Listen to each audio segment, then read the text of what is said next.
समय विशेष रूप से आपके व्यवहारिक दृष्टि से देखा जाए, बचपन का समय विशेष रूप से ज्ञानार्जन करने का समय है। किसका समय है? ज्ञान सीखने का, ज्ञान अर्जित करने का, ज्ञान इकट्ठा करने का समय। व्यवहारिक रूप से बचपन का समय, ज्ञानार्जन करने का समय, जवानी का समय, धनार्जन करने का समय। 32 साल का 35 साल का व्यक्ति घर में बेकार बैठा रहे, गांव वाले क्या कहेंगे? बिल्कुल कमाता। बोलेंगे नहीं बोलेंगे? व्यवहार जगत है भी। 35 साल वाला यूं ही बैठा रहे फ्री, तो दुनिया कहेगी, बातचीत करेंगे, कमाता नहीं, ऐसा है वैसा है, दुनिया भर की लिस्ट लंबा चौड़ा आ जाएगा। बचपन का समय विशेष रूप से ज्ञानार्जन करने का समय, जवानी का समय विशेष रूप से व्यवहारिकता की दृष्टि से धनार्जन करने का समय, और जिंदगी की तीसरी अवस्था, तीसरा पड़ाव, जिंदगी की अंतिम मंजिल का जो समय, बुढ़ापे का समय, पुण्यार्जन करने का समय। किसका समय है? जिस बच्चे ने बचपन में पढ़ाई में ध्यान न दिया उसका बचपना बिगड़ जावे। जिस लड़के ने जवानी के अवस्था के अंदर कमाने धमाने में ध्यान न दिया उसकी वो उम्र बिगड़ जावे। और जिस व्यक्ति ने बुढ़ापे में भी पुण्यार्जन के पूंजी को इकट्ठी नहीं की है, सिर्फ बुढ़ापा नहीं दोस्तों, सारी की सब समझदार है, सारी की सारी जिंदगी बिगड़ जावे। इसलिए लोग भी बिगड़े और परलोक की सदगति की परंपरा के दरवाजे भी लॉक हो जावे। आज उस बुढ़ापे के समय की करनी और उसकी बात शुरू करूं उससे पहले एक छोटा सा प्रश्न पूछ लो, कितनी साल की उम्र के ऊपर वाले बूढ़े कहलाते हैं? बच्चा तू चुप रहे, शांति रख। चलो आपको पूछूं भाई, कितने साल के ऊपर वाले? अरे यहां तो गलत मैंने पूछ लिया। हाँ, क्योंकि मुझे अभी स्ट्राइक हुई चाणक्य का नीति शास्त्र अभी याद आया। नीति शास्त्र के अंदर, नलिन भाई केम हंसो? हाँ, नीति शास्त्र के अंदर चाणक्य ने, भारत के महान तत्व चिंतक है, पॉलिटिक्स के बेताज बादशाह है, न सिर्फ पॉलिटिक्स के, साइकोलॉजी के जो किंग कहलाने में आए, मनोचिकित्सा विज्ञान जिस चाणक्य ने अपने जीवन के अंदर समझा और उतारा है, सूत्र पे सूत्र, समीकरण पे समीकरण, स्लोगन पे स्लोगन दिए। और इस चाणक्य ने कहा आज से 1000 साल पहले, बहनों को कभी उनकी उम्र, बहनों को कभी उनकी उम्र नहीं पूछनी, भाइयों को कभी उनका पगार, उनकी सैलरी, महीने कितना कमाते हैं, कभी दोनों में से कभी सही जवाब मिले। हाँ बहने, आपकी उम्र कितनी बताओ? अभी तो मैं। और आप अपना पगार, आपके सैलरी, आपका इनकम कितनी बताओ? गोल गोल गोल गोल बात करे, सच्चा आंकड़ा कोई देगा?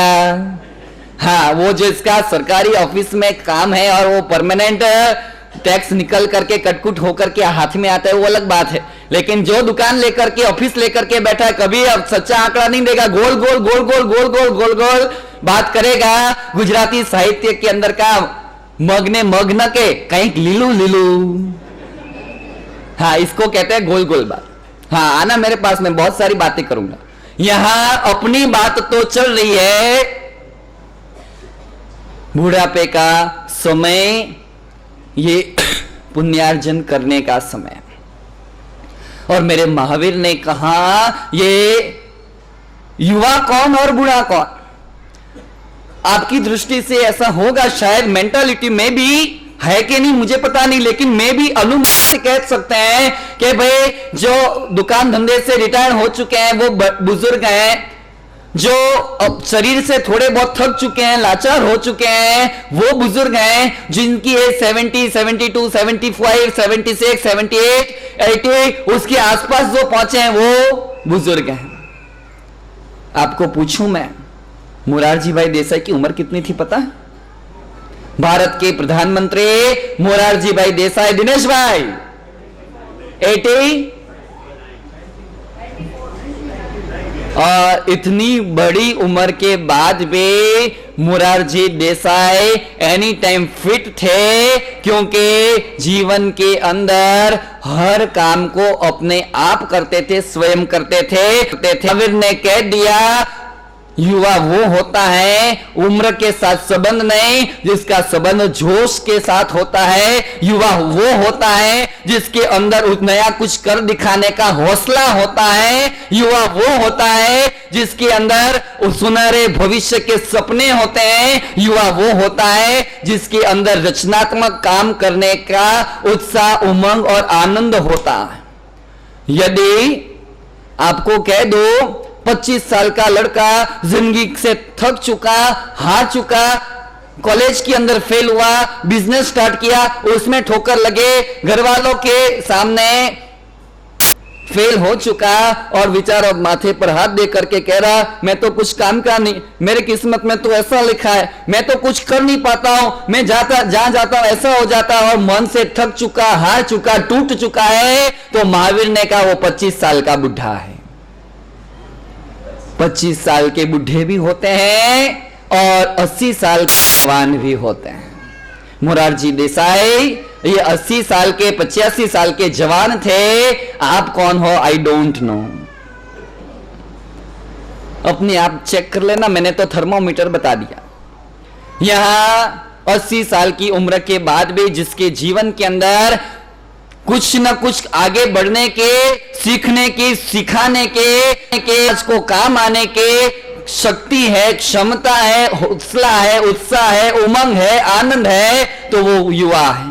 और आज बात ओल्डन एज को गोल्डन एज कैसे बनाई जाए उसकी करनी है। ये बुढ़ापे की अवस्था भुन भुना करके जिंदगी पसार करने के लिए, टाइम पास करने के लिए नहीं मिली है।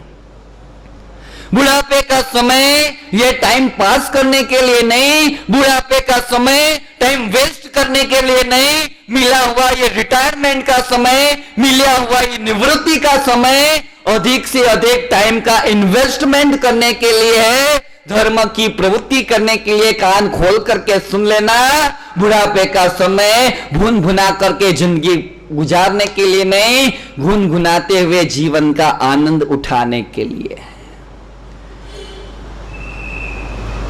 और गुनगुना करके जीवन का आनंद इस 60 साल की, 65 साल, 70 साल की उम्र के अंदर कैसे लिया जाए, इसलिए मेरे महावीर ने आगम सूत्रों के अंदर 3 सूत्री कार्यक्रम बताया। Indira Gandhi prime minister of India, Bharat के प्रधानमंत्री बने और गरीबी हटाओ का सूत्र दिया और उसके साथ में कितने पॉइंट प्रोग्राम की घोषणा की? 20 पॉइंट प्रोग्राम, 20 सूत्रीय कार्यक्रम की घोषणा करने में आई। मेरे महावीर ने बुढ़ापे को सफल करने के लिए, मेरे महावीर ने बुढ़ापे को सार्थक करने के लिए, मेरे महावीर ने बुढ़ापे की अवस्था को उज्जवल बना देने के लिए 3 सूत्री कार्यक्रम की घोषणा कर दे। आज तीनों सूत्र की इन शॉर्ट के अंदर, संक्षिप्त के अंदर बात बताऊंगा। ऐसा मत समझना कि ये तो सब अपने दादा दादियों के लिए है। ये मत समझ लेना आज का प्रवचन अपने बुजुर्ग मम्मी पापा के लिए है। पीपल पान खुरंता हस्ती कुपलियां अम वीती तम। आज जो 35 वाले हैं, 40 वाले हैं, 45 वाले हैं, उनको भी ध्यान रखना है कि अब अपने को भी आगे जाकर के ये प्लान करना है। और यहां 3 सूत्र कार्यक्रम के जब परमात्मा ने बात बताए, बुढ़ापे को गुनगुना करके जिंदगी का आनंद उठाने के लिए परमात्मा महावीर ने त्रिसूत्री में से पहला सूत्र दिया आहार संयम, दूसरा सूत्र दिया वाणी संयम और तीसरा सूत्र दिया विचार संयम। यहां छोटी सी बात, सबसे पहला सूत्र के ऊपर फोकस करेंगे, नजर करेंगे। पहला सूत्र है कौन सा? कौन सा? पीछे वाले कौन सा? आहार संयम। 25 साल का लड़का, 30 साल का लड़का, 40 साल का नौजवान कुछ भी खा लेगा, एक बार उसका पेट उसको एक्सेप्ट कर लेगा, सेट कर लेगा, जवानी का जोश है, गर्म खून है, हलन चलन है, श्रम है, और उसके साथ में वो सब कुछ एडजस्ट हो जाएगा, डाइट कंट्रोल ऑटोमेटिक हो जाएगी। लेकिन अगर कुछ भी आप 60 साल की उम्र में, 65 साल की उम्र के अंदर इस पेट के अंदर नमोथुणम बोलते हैं ना, नमोथुणम आता है नहीं आता? कितने को नमोथुणम आता है? हाथ ऊपर करो। इधर तो मुझे देखना ही नहीं, बेचारे हमारे भोले भाले सीधे साधे। और नमोथुणम के अंदर परमात्मा की अलग अलग विशेषण, परमात्मा आप कैसे, तिनाणम तार्याणम, परमात्मा आप कैसे, बुद्धाणम, परमात्मा आप कैसे, मुत्ताणम। और ये खाने की अलग अलग आइटमें सामने रखी रहे, चटपटी, चटाकेदार, मसालेदार, धमाकेदार आइटमें नजर के सामने आ जावे। एक डिश नहीं, 5-5, 6-6 डिशें सामने पड़ी रहे, प्लेटें पड़ी रहे, और उसको देख करके मुंह में पानी, फिर उसके मुंह से जब शब्द निकल जावे दबाणम।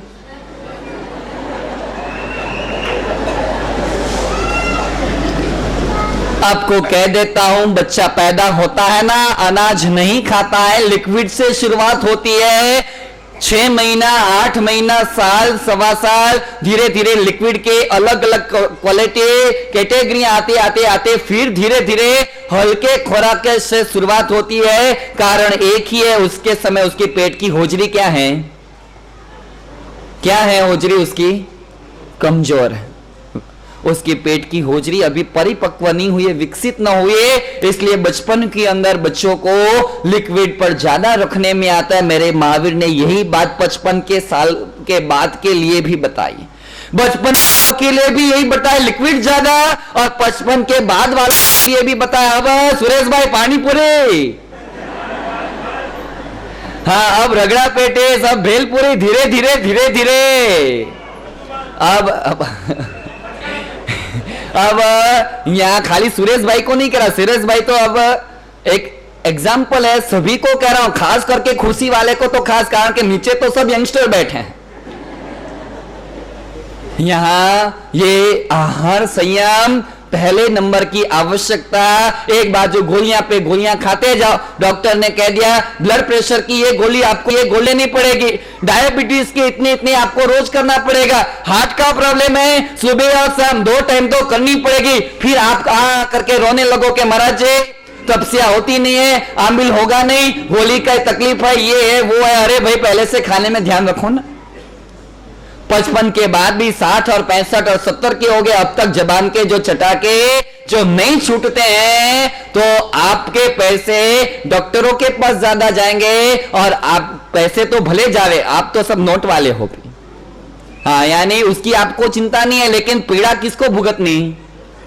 वेदना अपने को भुगतनी, परेशानी परिवार को भुगतनी। थोड़ा सा कंट्रोल कर दो।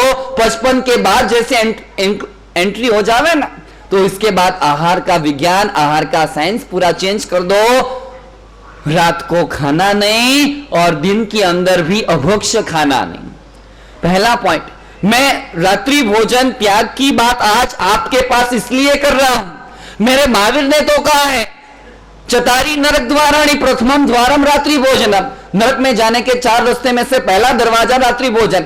लेकिन उस एंगल से मैं अभी आपको बोलना नहीं चाहता हूं, मैं तो विज्ञान की दृष्टि से, मेडिकल साइंस की दृष्टि से आपको कहना और समझाना चाहता हूं। जो मान लो मेरी बात तो कुछ कर पाओगे, नहीं तो मात्र और मात्र पछताओगे। शाम होती है ना, अपनी ये जठर है, जठर अग्नि जो है अपने होजरी है, धीरे धीरे सिकुड़ने लगती है।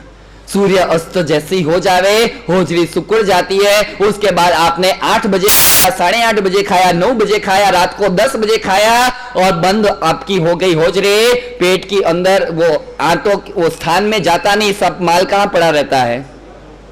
ऊपर का ऊपर, ऊपर का ऊपर, ऊपर का ऊपर पड़ा रहता है, और उसी के ऊपर, उसी के सहारे उसका पचन हुई नहीं। फिर गैस की प्रॉब्लम, फिर एसिडिटी की प्रॉब्लम है, फिर डकारे आनी शुरू, फिर ब्लड प्रेशरों की तकलीफें, फिर अलग अलग घुटने के दर्द, कमर के दर्द, एक के पीछे एक, एक के पीछे एक कब्ज शुरू हो गए, और उसके साथ साथ सारे की सारी बीमारियां आपके पीछे इंजन का डब्बा बन करके आपके साथ जुड़ जाओ। अरे भाई पहले से सुधर जाओ। सूर्य अस्त होवे, अपनी होजरी बंद होवे उससे पहले जो डालना उतना डाल दो, लिमिट मात्रा में जितना आपका शरीर, आपके जठर आपका अब जितना पचा सकता है उतना डालो। बाहर तो दुनिया में बहुत कुछ बना, लेकिन दुनिया में जितना भी पराया माल अपना राम नाम जपना, और हाँ पर इसकी चिंता करने जाओगे, इसको देखने जाओगे और ये जो जवाब दे देगा तो हालत बिगाड़ देगा। आहार का संयम सबसे पहली पॉइंट, रात को बंद करो खाना स्वास्थ्य के लिए, और स्वास्थ्य भी अच्छा रखना है। दिन में खाओ तो वो भी लिमिटेड मात्रा के अंदर, मर्यादित मात्रा के अंदर संतुलित आहार लेना। ऐसा आहार कि जिससे आपकी रूटीन की लाइफ डिस्टर्ब ना हो जाए। तामसिक आहार बंद करो, जिस विचार आहार से विकारों की वृद्धि होवे, जिस आहार से मन की चंचलता बढ़े। महावीर ने कहा वो सारे के सारे जमीकंद हैं जो मानसिक बेचैनी बढ़ाते हैं, वो सारे के सारे जमीकंद हैं जो तामस गुण को पैदा करते हैं, वो सारे के सारे जमीकंद हैं जो माइंड अपसेट और डिस्टर्ब कर देते हैं। उस बुढ़ापे कम से कम 55 के बाद तो इसको बंद ही कर दो। वैसे तो बचपन खाने जैसा ही नहीं है, ऐसा मत मान लेना कि महाराज जी ने 55 के ऊपर वालों के लिए कहा अपने लिए। हाँ, एक का